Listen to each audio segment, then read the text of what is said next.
हमारी मौजूदगी बाराबंकी जनपद के रामसनेही घाट में है और हमारे साथ भाजपा के कुछ पदाधिकारी हैं और सरकार के द्वारा, बिहार सरकार में मुख्यमंत्री नीतीश के द्वारा जो टिप्पणी की गई थी, जो नकाब हटाया गया था स्वास्थ्य विभाग के कर्मचारी के साथ, इसी मुद्दे पर बात करने आए हैं। और सबसे पहले जानते हैं क्या ये करना उचित था या नहीं। तो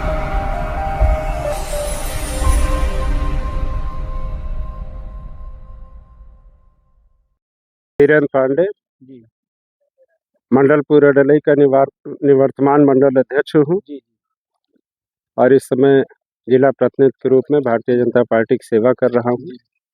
बिहार के मुख्यमंत्री जो ज़्यादातर आज तक फ्रेम में चल रहे हैं, तो जो उन्होंने बुर्का हटाया है, अर्थात जो नकाब हटाया है, उसके बारे में क्या कहेंगे? उचित है ऐसा करना? अब मुख्यमंत्री जी ने वो सार्वजनिक कार्यक्रम था और जिस महिला को सम्मानित कर रहे थे वो महिला सरकारी कर्मचारी है और वैसे भी पर्दा प्रथा कोई अच्छी चीज नहीं है। मुझे नहीं लगता है कि उनका व्यवहार कुछ गलत रहा है।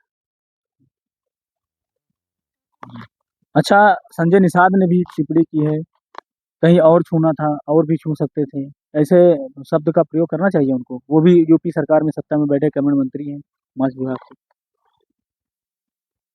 डॉक्टर संजय निषाद जी जो माननीय योगी जी की सरकार में मंत्री हैं, उन्होंने क्या कहा है इसके बारे में, क्योंकि अभी हमने उनका बयान नहीं सुना है, तो उनके बारे में उनके बयान के बारे में बिना सुने हुए कुछ कहना उचित नहीं है।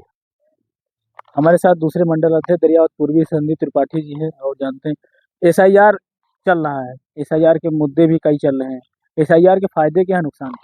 एसआईआर के फायदे ये जी जिससे कि जो गैर तरीके से बोगस वोट वो कट जाएंगे, तो उसमें आसानी होगी, लोगों को मतदान करने में भी आसानी होगी, फर्जी वोट नहीं पड़ेंगे। इससे जैसे कि बॉडी का एक्सरे होता है, उसी तरह वोटर लिस्ट का एक्सरे हो रहा है।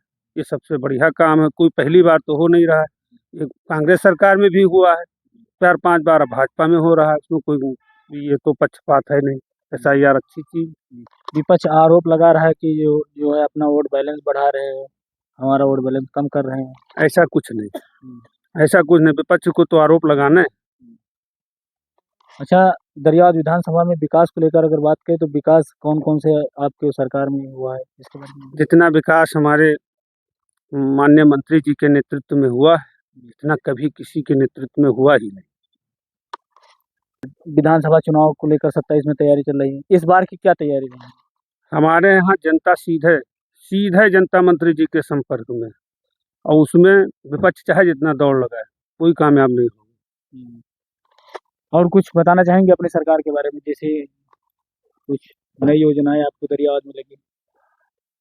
माननीय मंत्री जी के नेतृत्व में दरियाबाद विधानसभा में उनके दूसरे कार्यकाल के दौरान तमाम सारी विकास की परियोजनाएं क्षेत्र के लिए आई हैं। चाहे दरियाबाद में रेलवे ओवरब्रिज की बात हो, तमाम छोटी बड़ी नदियों पर पुलों के निर्माण की बात हो, प्रधानमंत्री सड़क योजना के माध्यम से तमाम सारी सड़कों के निर्माण की बात हो। इसके अलावा हमारे निवर्तमान सांसद आदरणीय लल्लू सिंह जी और माननीय विधायक तथा जो हमारे मंत्री हैं आदरणीय सतीश शर्मा जी के नेतृत्व में, उनके प्रयास से जो 84 कोसी परिक्रमा मार्ग अयोध्या का स्वीकृत हुआ, उसके माध्यम से घाघरा नदी पर हम सबको एक पुल मिलने जा रहा है। इस प्रकार से हम सब देखते हैं कि हमारे क्षेत्र में तमाम सारी विकास योजनाएं, कई डबल लेन की सड़कों का निर्माण कार्य किया जाना और ऐतिहासिक रूप से तमाम सारे गरीब छत विहीन परिवारों को माननीय प्रधानमंत्री जी के नेतृत्व में प्रधानमंत्री आवास, शौचालय, स्वच्छ भारत मिशन के माध्यम से हर घर को शौचालय देने का काम हो, हर घर को जल देने के लिए टंकियों का निर्माण हो, तमाम सारी परियोजनाएं हैं जिनके माध्यम से लोगों के कल्याण का काम हो रहा है।